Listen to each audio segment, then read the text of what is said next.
Coming up, Ben Saraf impresses at Nets training camp. Is he the most NBA ready of Brooklyn's rookie point guards? I'll answer that after this.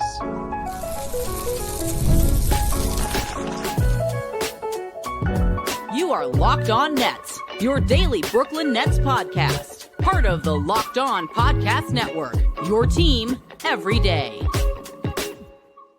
Welcome in to the Locked On Nets podcast right here on the Locked On Podcast Network. It's your team, the Brooklyn Nets, every single day. I'm Erik, Slater, Brooklyn Nets beat reporter for ClutchPoints.com. Thank you for making me your first listen of the day. The show is 100% free on all those great platforms. Today's episode is brought to you by FanDuel. Right now, new customers can bet just $5. And if your bet wins, you'll get $300 in bonus bets to use across the app. Download the FanDuel app today. And on today's show, I'm going to be talking about the Nets rookie point guard battle. I'll focus on Ben Saraf and the hype surrounding him, as well as Nolan Troy. How are those two competing against each other? Also, Egor Demin's injury, and how could that affect the team's rotation?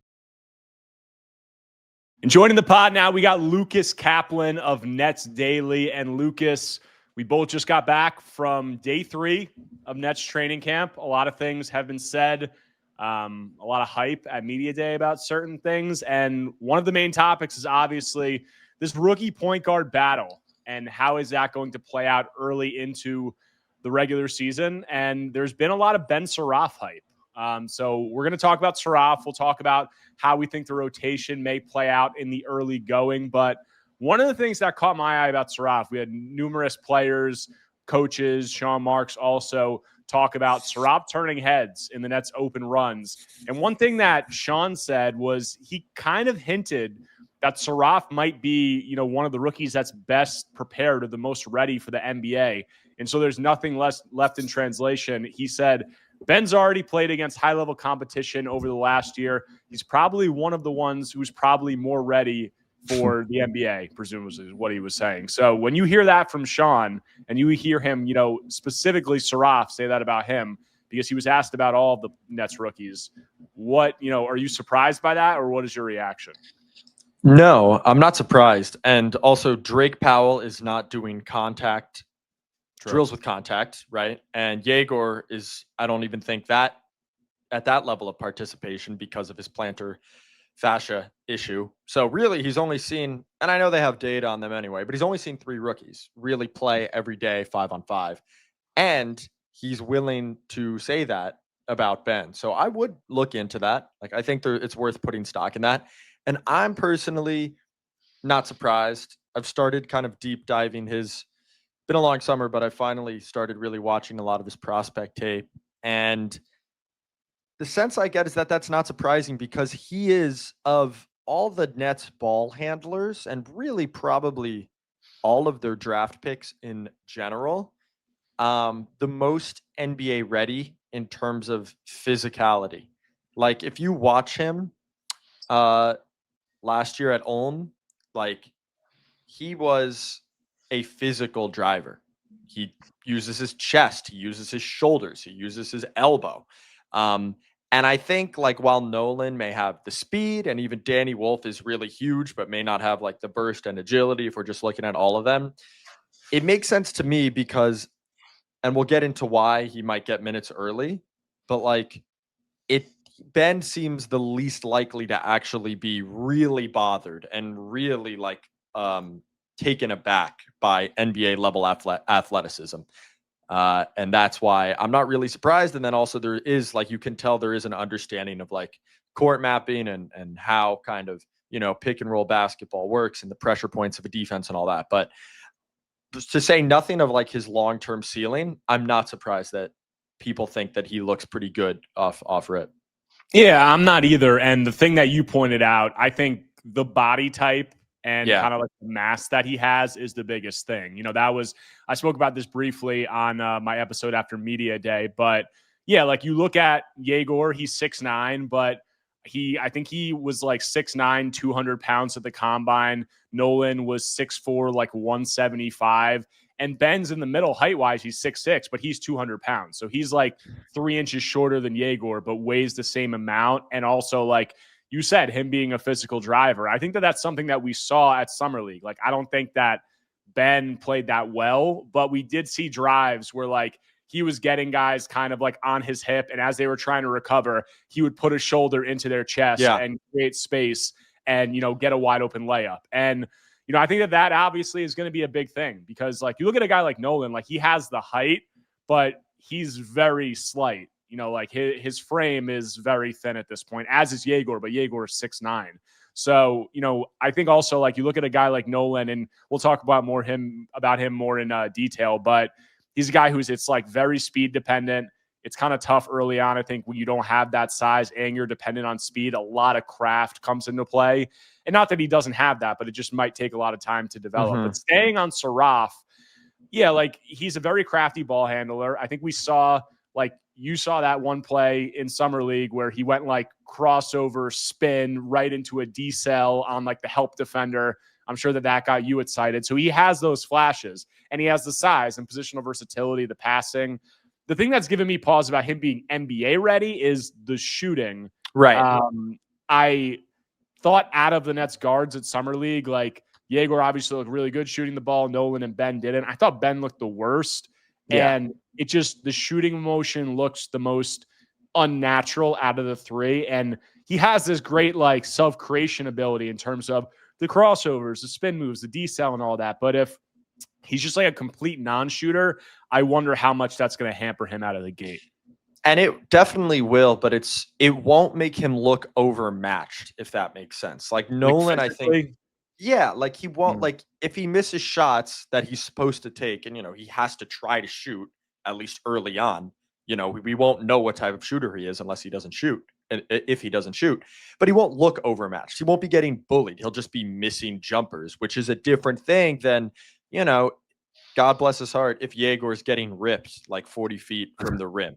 Like, I think Ben has a better chance of not having those moments. That being said, like, if teams just go under on him, and if he can't, that's what I was thinking. But also, like, I kind of maybe would like to see, okay, a defender goes under. What if Ben, does he have the strength and craft to just drive it anyway and get a shoulder into there? That's kind of what I'm intrigued about. And the shooting, you know, will be what it is. It doesn't look great, though, to start. I mean, the guy was drafted 27th. So, you know, there's also very valid concerns there anyway.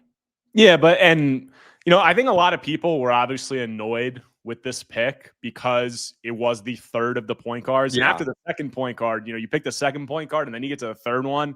And it's, you know, they're making 5 picks. It's another point guard. People were like, what are we doing? Yeah, like, it felt like a bit. It felt like they were doing a bit. Yeah.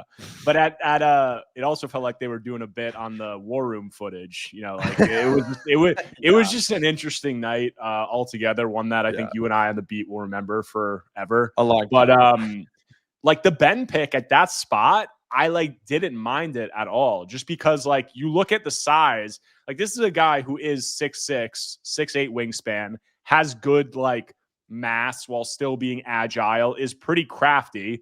The jumper is a huge question, but like at pick 27, like I think that you're, you know, kind of willing to make that bet. And if the jumper doesn't come along, it doesn't come along. But he has all these tools. And I think, you know, those tools obviously are part of the reason why he's looking like he could be ready. I'm just curious, like, what do you think he's doing in these open runs that's like drawing so much attention? Because I do think that he does have a game that could translate well to like that kind of setting in the offseason. Like we heard on the scout series, one of the Nets scout was talking about him and they said he has a flair for the game. And I definitely think that's true. Like he's very crafty. He has a good handle and all these different things. And he can make these moves, and maybe in an open run, maybe he's pulling out some of these spin moves, some of these crossovers, passes. He's getting some oohs and ahs from like the Nets players there. Like I could envision it a little bit.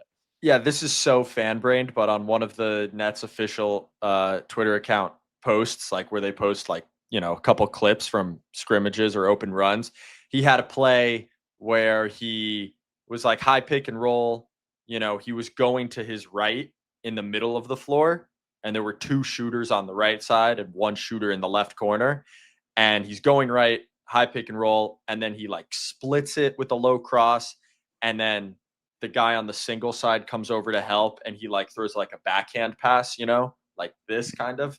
And yeah, it was I was like, okay, that looks pretty good. I'm sure he's like hitting the skip and he's like seeing low defenders. And every once in a while, he like splits a pick and roll, or like hits somebody with the shoulder. And maybe his teammates do the too small thing. I can't really see Ben hitting anybody with a too small just yet in practice, but I'm sure there are moments that would lend itself to that sort of flair, if that makes sense. He has that flair. He is a little, as are all the Nets rookies, except maybe, not Egor, but the rookie guards like Nolan and Ben are a little bit more, quiet and shyer out of the gate, it seems like. But on the court, it doesn't seem like that's the case. And especially not for Ben, who plays an aggressive brand of basketball and plays an exciting brand of basketball. So we both agree, I think, that, it's not all that surprising that you might say that he's the most NBA ready of the group. But, what does that say also about his ceiling long term? How does Nolan Troy and Egor Demin factor into this conversation? What are we hearing about them? We'll get into all that when we continue Locked On Nets after a quick break. But before that, want to tell you about our friends over at 5 Hour Energy. Caffeine just got a flavor upgrade. 5 Hour Energy shots deliver tasty caffeine in 17 bold flavors. Each 2-ounce shot packs the caffeine of a premium 12-ounce cup of coffee, plus B vitamins and nutrients with 0 sugar and 0 crashes. Guys, what I love most about these is how portable they are. Big taste, tiny shot. You can take it anywhere and get the boost that you need when you need it. The flavors are delicious. They go down smooth. It reminds you of having just an easy drink in the morning that gives you that energy you need to carry through the day. The favorite flavor, the blueberry 5 Hour Energy shot, just delicious. It's refreshing and gives you that quick lift before a busy day. Guys, enough with boring, flavorless caffeine. It's time to give your caffeine a flavor upgrade with 5 Hour Energy shots. Get you the favorites you love or be bold and try something new in-store and online at www.5hourenergy.com or Amazon today. Coming back from the break on today's Locked On Nets episode, talking with Lucas Kaplan of Nets Daily, off the heels of Brooklyn's third training camp practice, and there has been somewhat of a Ben Saraf hype train early on. And we just talked about why Ben may be the most NBA ready out of the gate. Sean Marks kind of insinuated that. But long term, like, have you gotten through some Ben Saraf tape? I know you're writing the piece, or are you kind of like still in the early stages of that? Yeah, I'm in the early stages, but I've gotten through some. What do you like about it when you examine his game and the strengths? Like, what are the things that are like most sticking out to you when you think like Brooklyn was looking at his tape? What are the things that they were like, okay, like these are the traits and the characteristics that can translate to the NBA level and we'll be able to work with?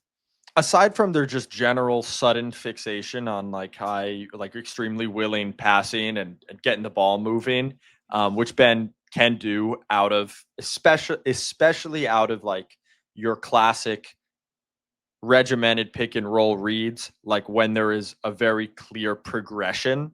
I don't want to call him a system quarterback, but he's good in a system. So that's not a negative. But aside from that, he seems to me to really be good at like sensing and playing with defenders' momentum. Like kind of what you talked about at the Open. If a guy's on his hip, he's good at the decel to get him flying by. If he needs to like get a shoulder into somebody, he knows when to deploy it.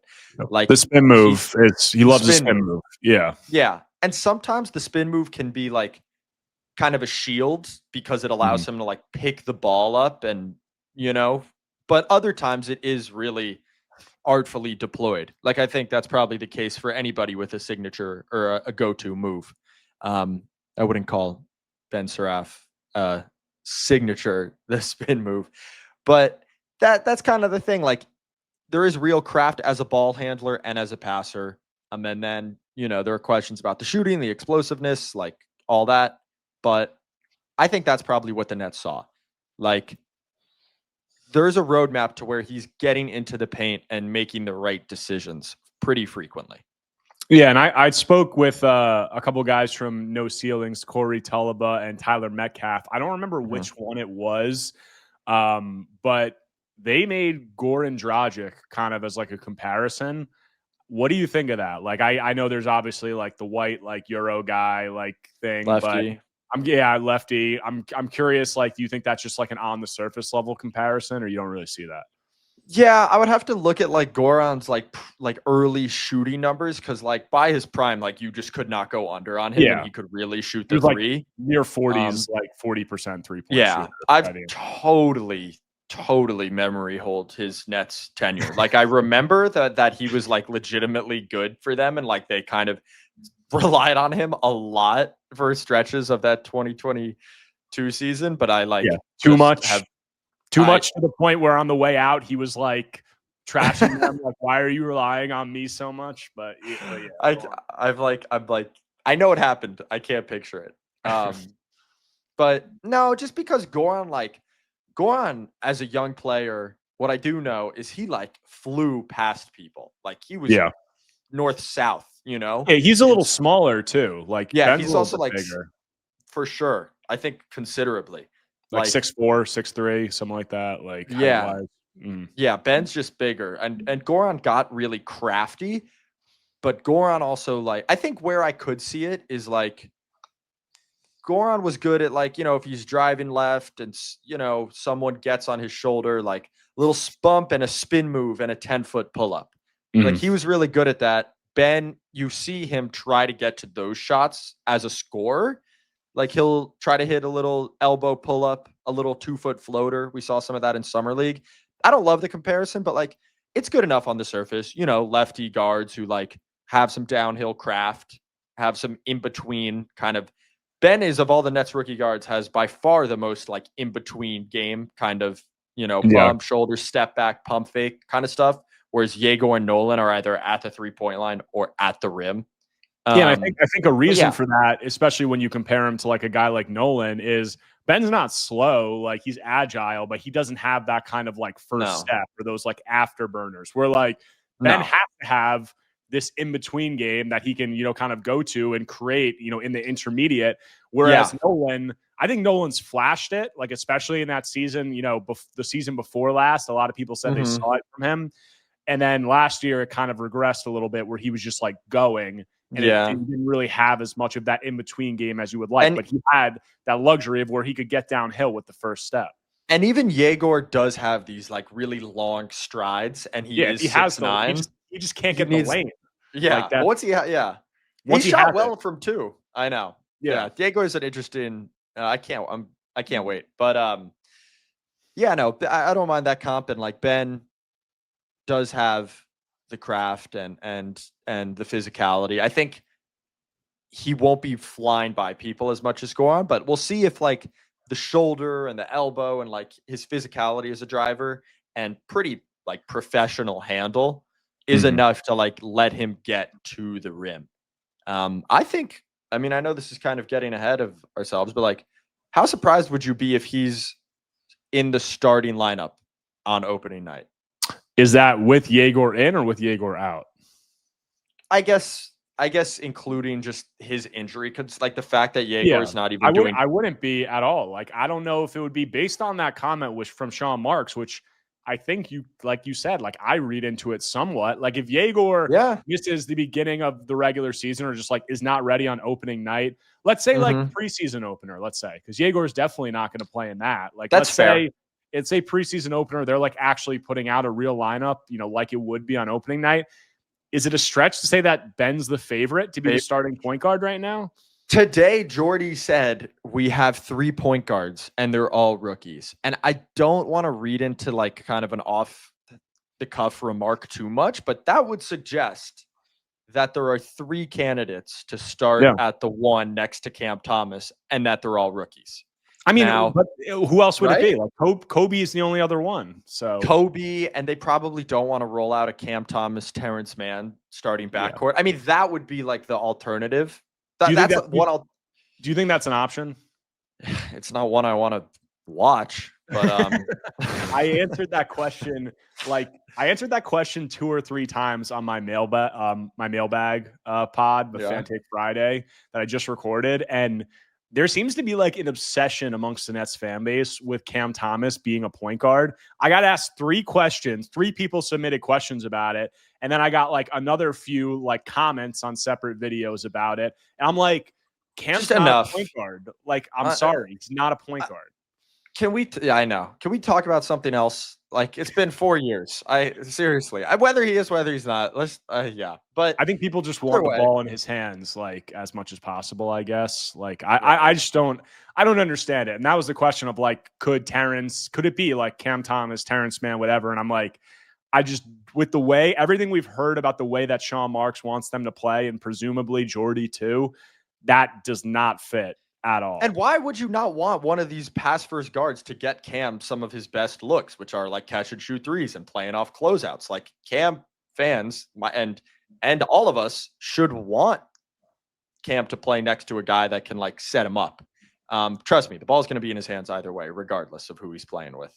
That being said, yeah, I think Kobe is like, he's been in the league for 2 years. I know the Nets didn't really invest in him like they did those 5 first-round picks, but like they did trade for him. And I don't know, that being said, is it over 50% chance that I guess it's really just a Egor question. It's just a health, like, which is boring to delineate. Yeah, I mean, Egor, I've said, if Egor's healthy, he's a starting point guard. I think the question behind that is interesting. And I do think, it's fair to maybe think that Ben is the favorite over Nolan. Over Nolan. Yeah. And I think that's an interesting conversation. I think that also doesn't obviously tell the story of what their long-term outlook might be. And we spoke a lot about Ben, but like, just closing it out on Ben, like, the shooting is going to be massive. If he turns into like a decent shooter, that's going to be huge for him. Do you view that as like the swing skill for him? Or are there other things offensively that come to your mind as like need to be big improvement areas? No, I do. And I think it's easy to just say that about every young guard, but like, I don't even necessarily view that for Egor. Like, it's obviously important, but it's more about how much downhill juice he can get out of himself. And like, for Nolan, I would even posit that it's like playing off 2 feet in the lane and like decision making. But Ben, I really do think it is that. But I would just say, I guess we'll do this in the next segment, but I would say, just very briefly, I could see Jordy and the staff trusting Ben to get the ball where it needs to go more than any other of the young point guards, because he can keep his handle, because he can read the floor. And if he shoots 29% from 3, but he's taking the right ones, they will be very okay with that. Yeah, I think that's a good way to look at it. And I think the speed and the pace and the tempo that he plays with, compared to a guy like Nolan Troy, I think that plays into it. But what about Traore? Mm-hmm. Like, what are we hearing about him? Lucas, you did a film review on him. So we'll dive into his game, what fans maybe expect from his rookie season, and what the long-term could look like when we close out Locked On Nets after a quick break. But before that, want to tell you about our friends over at FanDuel. The NFL season is here, and FanDuel is making sure you're ready for kickoff with a can't-miss offer. Right now, new customers can bet just $5, and if your bet wins, you'll get $300 in bonus bets to use across the app. Guys, FanDuel fits however you like to bet, player props, building a same-game parlay, or even jumping in live as the action unfolds. It makes every game more exciting, whether you're watching your team or just keeping an eye on your fantasy lineup. It's quick, easy, and the best way to add a little more energy to Sundays. So are you ready to play? Download the FanDuel app now by visiting FanDuel.com to get started. That's FanDuel.com to place your first $5 bet.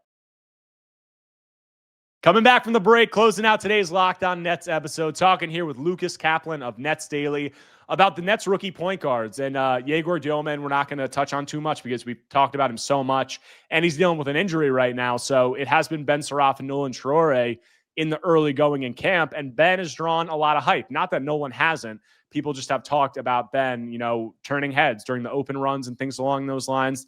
But let's get into Nolan. And I think that it's interesting because I think it's safe to assume that the Nets probably think that he has, they were higher on him because they took him, 8 spots higher than him, than Ben. And they were higher on Nolan than Ben because they took him 8 spots higher in the draft. But Ben might be more ready right now. But when you look at Nolan, like, you just did a film breakdown, what are your initial expectations for his rookie year?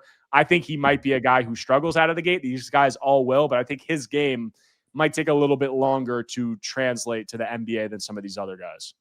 Yeah, I agree. And I think I wouldn't be surprised, all 5 of them, but really I could see Nolan getting some reps in Long Island, especially to start. And I think that'd be a good thing. You want him playing 30-something minutes a night down there rather than like maybe getting in the game for 10 minutes up in Brooklyn. The shooting, like, I think he'll be willing. I think he'll take the right shots. Like, even in his, previous in his career, across his career previous to this, we've seen him like get hot from three and hit a few pull-ups. For him, I really just am looking at how well he can like navigate tight spaces, because he is so fast and he gets downhill. But like Jordy said it today, challenging centers in the best league in the world at the rim is not always a winning strategy. And Nolan did not have any dunks in the half court last year.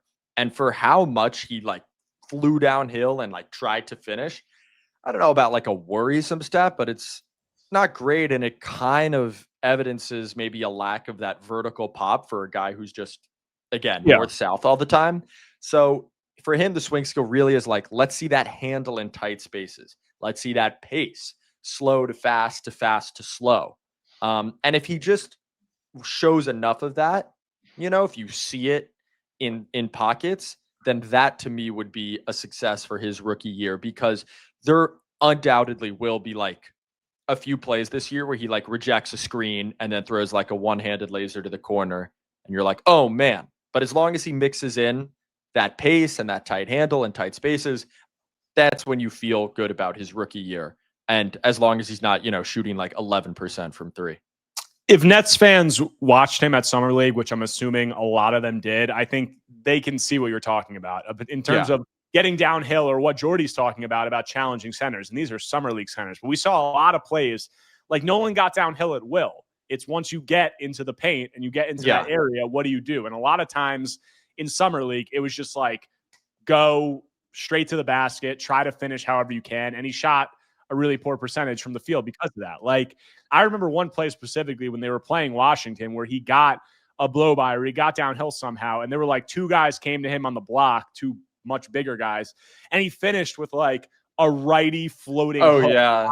Like off the top of the backboard. Yeah. And I was like, whoa, like that was a really nice finish. And I was like excited about it. But then I was like, that I don't know how replicable that is, very often. So, I talked to the No Ceilings guys also about Nolan, and they said that they thought the season before last, he played with a lot better pace and control and tempo. And then this past season, they feel like it was kind of like turn the corner on a screen or get a blow by, and he was just going. And that worked in transition. In transition, I mean, you're not turning a screen in transition, but in transition, he was a blur, and he scored really efficiently in transition last season. But in the half court, it is kind of like, it doesn't always have to be that blow by. Like, can you put a guy in jail on your hip? Can you work into the paint that way? If you get downhill, can you hit those decels and different things? And he's done it.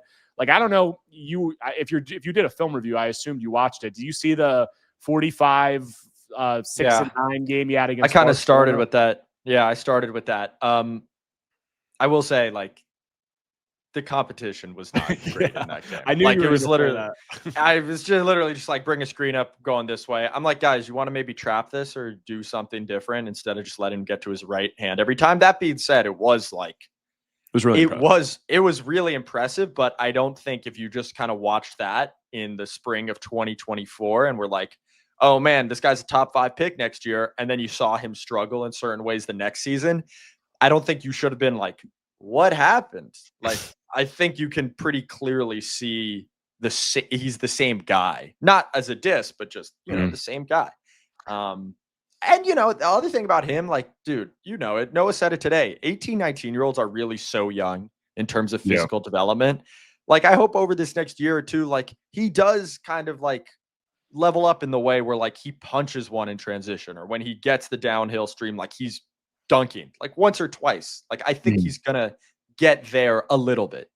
Yeah, and we'll talk about the shooting with him a little bit, because like we said, for like a guy like Saraf, shooting is probably the swing skill, and it's going to be really important for Nolan. But he does have he has these jets, he has this elite skill of the speed that he can play with. So say like, I'm not sure exactly the percentage that he shot. I think it was like low 30s last season from three.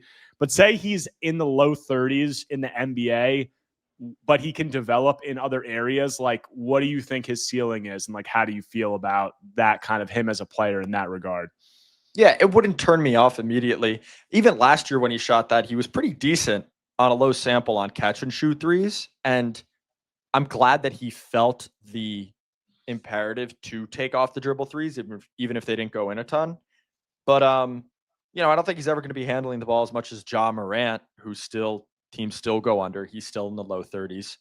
That being said, like, his ceiling is a really valuable offensive player who puts a lot of pressure on the rim and collapses a defense and makes the right decisions, does just enough off the ball to be a little versatile. And then people have said, I noticed it in Summer League, like he is 6'4", 6'3", 6'4" with like a long wingspan.